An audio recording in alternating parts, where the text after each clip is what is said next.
আজকে যেটা নিয়ে আমরা আলোচনা করব সেটা হচ্ছে ফ্ল্যাম রিটার্ডেন্ট। রিটার্ডেন্ট হচ্ছে শব্দের অর্থ মোটামুটি জানার কথা। ফ্ল্যাম রিটার্ডেন্ট আসলে কি? ফ্ল্যাম রিটার্ডেন্ট আসলে কি? আচ্ছা, আমরা ফায়ার সার্ভিস সম্পর্কে ধারণা আছে না? ফায়ার সার্ভিস, যারা ফায়ার সার্ভিসে কাজ করে তারা যে ফেব্রিক্সটা পরে তারা ওটা কি বলতো? আগুন প্রতিরোধী না? ওরা মাঝে মাঝে দেখবে যে আগুনের ভিতরে চলে গেছে কিন্তু কিছু হয় না, তাই না? ওটা কি ফায়ার রেজিস্ট্যান্স না? মানে হচ্ছে আগুন প্রতিরোধ করে। তা আজকে আমরা যে চ্যাপ্টারটা পড়ব সেটা হচ্ছে ফ্ল্যাম রিটার্ডেন্ট।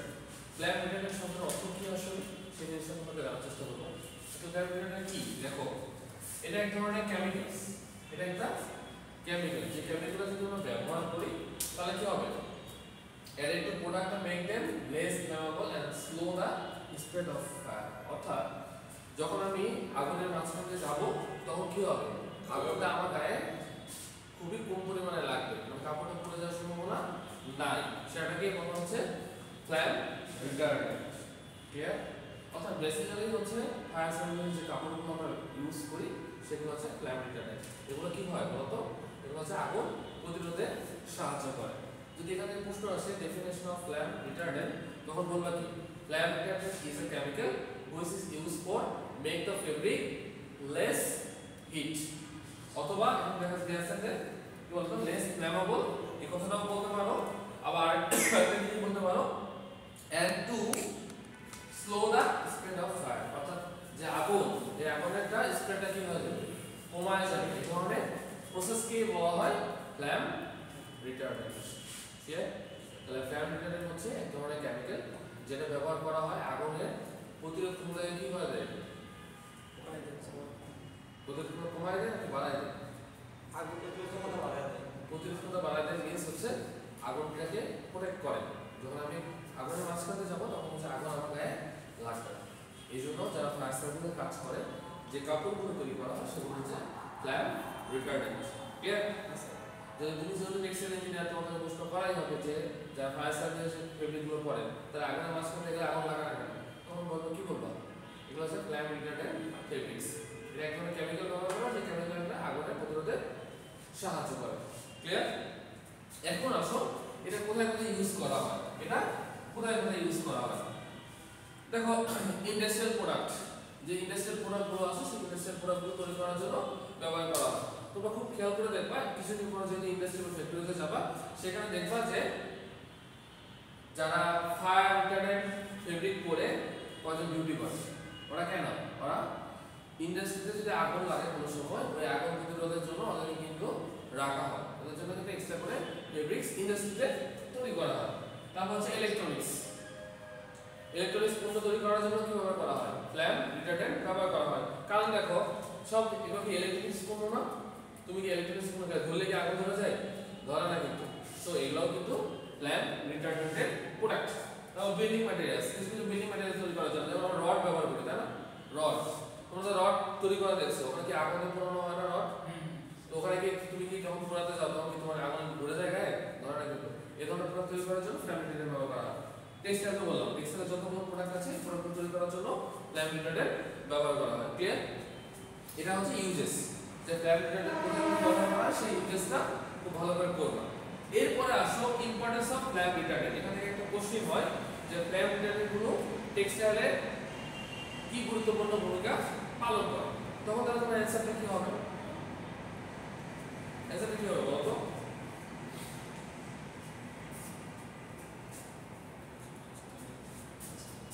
কি হতে পারে স্যার? ফায়ার সার্ভিস ইউজ করে, যেটা নাকি প্রতিরোধ ক্ষমতা বাড়ায় দেয়। To protect from unsafe apparel product. Unsafe apparel product. অথবা হচ্ছে কনজিউমার রিলেটেড। অর্থাৎ আমরা যখন হচ্ছে যে কাপড়টা পরবো এই কাপড়টা কি কি করে বলো তো? কি বলা আছে? To protect the unsafe apparel product. অর্থাৎ আমরা যে অ্যাপারেলটা পরবো এই অ্যাপারেল প্রোডাক্টটা যেন সেফ হয়, আমরা কখনো যেন আনসেফ ফিল না করি, এই জন্য এটা দরকার। ধরো তুমি একটা টেক্সটাইলে তুমি একটা প্রোডাক্ট পরছো, এই প্রোডাক্টের পরে তুমি কাজ করতেছো, তোমার গায়ে হুট করে আগুন লেগে যাচ্ছে, শব্দের মতো আগুন লেগে যাচ্ছে, স্বাভাবিক না যেহেতু ফ্লেম, বাট ফ্লেম কেমিক্যালগুলো ব্যবহার করার কারণে আমরা যখন যে ফেব্রিকগুলো করি ফেব্রিকগুলো কি সহজে আগুন লাগে না। তোমরা দেখবা মাঝে মাঝে ইন্ডাস্ট্রিতে আগুন লাগে, এই আগুনগুলো কেন ছড়ায় বলতো? কাপড়ের জন্য, কেমিক্যালের জন্য। কেমিক্যালগুলো কিন্তু হ্যাজার্ডাস কেমিক্যাল, ওই কেমিক্যালগুলোর জন্য কিন্তু আগুন লাগে। এমনি কাপড় বা সুতা এক লাগে কিন্তু থামানো যাবে, বাট তোমার ওই কেমিক্যালগুলো থাকে, কেমিক্যালগুলো দাহ্য পদার্থ, এই জন্য কিন্তু আগুন থামানো যাবে। তো এটা অবশ্যই খুবই গুরুত্বপূর্ণ টেক্সটাইল ইন্ডাস্ট্রি ফেব্রিক্স তৈরি করার জন্য। এই কেমিক্যালটা ব্যবহার করলে কি হবে? এটা আগুন প্রতিরোধে আমাদেরকে সাহায্য করবে। ক্লিয়ার? এটা খুব ভালো করে বুঝলাম। এখন আসো আরেকটা জিনিস আছে, সেটা হচ্ছে আইটেম রিকোয়ার্ড। এটা একটু লেখো, অথবা application area of flame retardant finishes. এটা হচ্ছে না, লেখো সবাই যে অ্যাপ্লিকেশন এরিয়া অফ কোন কোন জায়গায় ব্যবহার করা হয়। অলরেডি ইউজেস বলে ফেলছি, তবুও একটু ভালো করে বলে দিই। লেখো এভাবে আসতে পারে application of area of flame retardant, অথবা হচ্ছে দেখো অ্যাপ্লিকেশন, দেখা যায় না, application area of flame retardant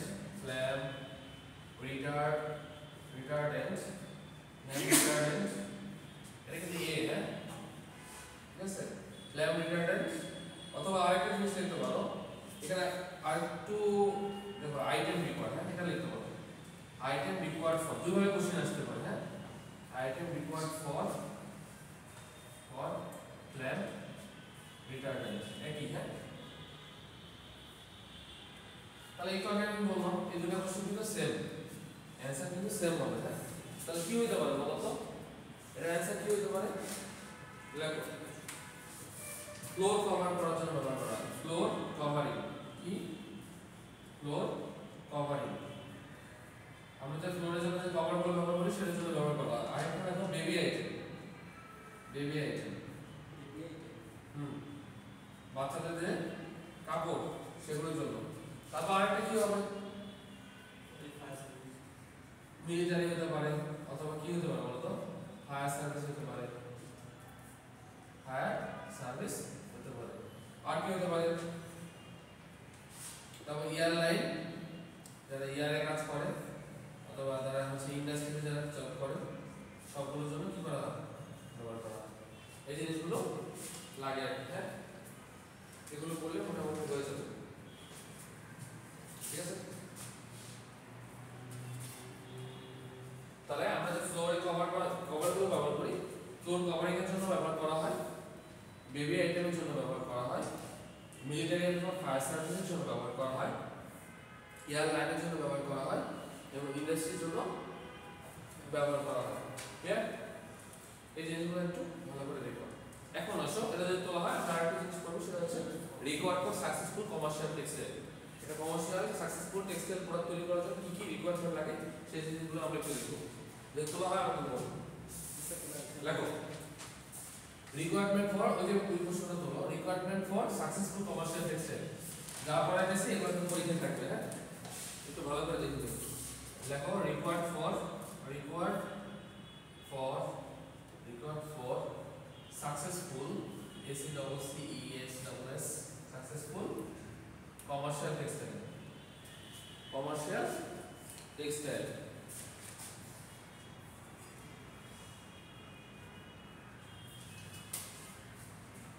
লেখো টেক্সটাইল কমার্শিয়াল বলে দিই। লেখো ইনএক্সপেন্সিভ কেমিক্যাল, লেখো ইনএক্সপেন্সিভ কেমিক্যাল লেখো inexpensive chemical, inexpensive chemical। লেখো দুই নম্বরটা লেখো হচ্ছে durable to laundering। durable to laundering মানে কি কি বলতে পারো?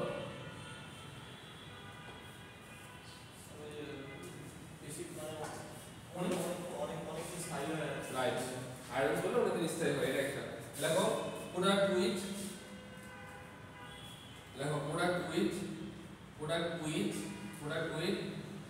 সিম্পল প্রসেস,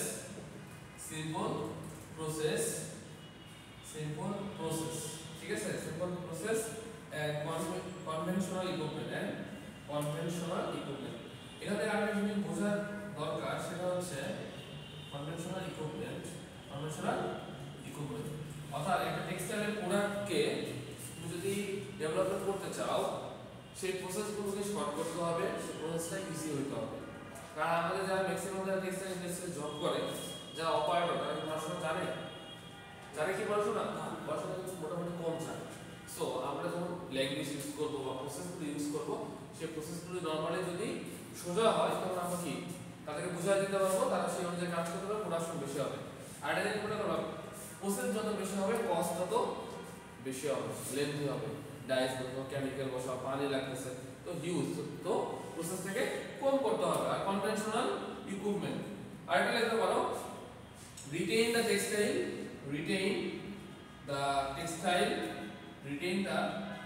দেখা যায় না এটা কালি কম, হ্যাঁ, retain the textile। আমি তোমাদের পড়াইছিলাম ফিনিশিং এর জন্য একটা কথা বলছিলাম অ্যাস্থেটিক, মনে আছে? অ্যাস্থেটিক প্রপার্টি কোনগুলো? সৌন্দর্য বর্ধন করার জন্য। তাহলে লেখো retain the textile aesthetic, হ্যাঁ, aesthetic and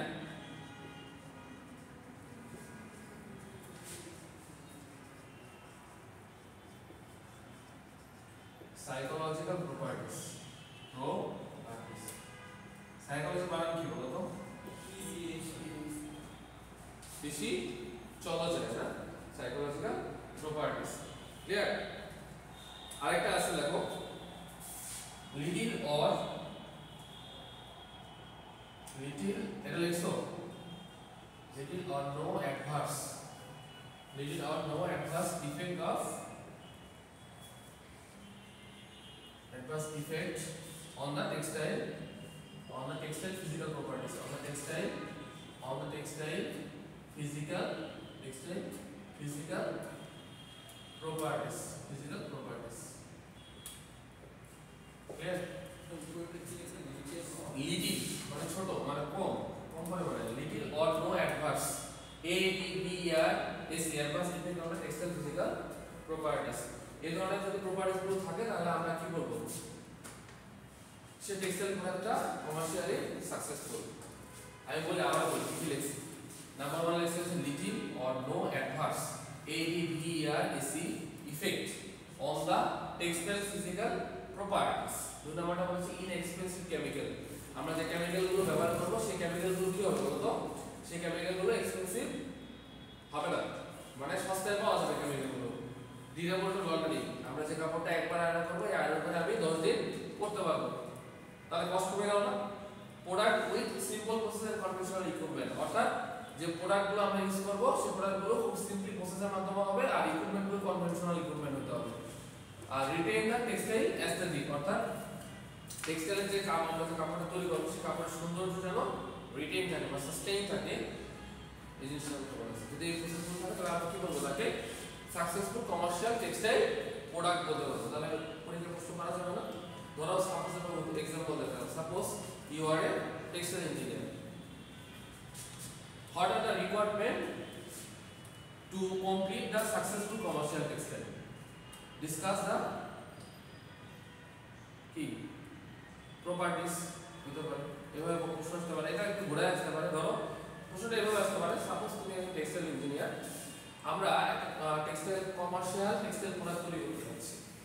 সেই কমার্শিয়াল টেক্সটাইল প্রোডাক্ট তৈরি করার জন্য কি কি ইকুইপমেন্ট আমার দরকার, অথবা কি কি ইকুইপমেন্ট থাকলে তাকে আমি সাকসেসফুলি কমার্শিয়াল টেক্সটাইল প্রোডাক্ট বলতে পারবো। আমরা তোমরা জানো এই কয়টা লিখে দিও। লাস্ট আজকের টপিক সেটা হচ্ছে মেকানিজম অফ কম্বাস্টন। কম্বাস্টন বলতে তোমরা হচ্ছে আগে আমরা হারিকেন ব্যবহার করতাম, হারিকেনের চিমনিগুলো ছিল, চিমনি বোঝো না, মানে যেটা দিয়ে হচ্ছে আগুনটাকে বন্ধ করে রাখা, ওটা কি বলা হয়? এক কিসের এক ভাষা আমরা বলি চিমনি, কাঠের যে এটা, হ্যাঁ, তোমরা কি বলো আমি জানি না, এক আলাদা আলাদা হতে পারে, বা আমরা বলি চিমনি বলি আর কি। ঠিক আছে, লেখো বুঝছো এটা? লেখো। তাহলে মেকানিজম অফ কম্বাস্টন, এটা আমরা কম্বাস্টন আসলে কি সেটা নিয়ে একটু আলোচনা করব।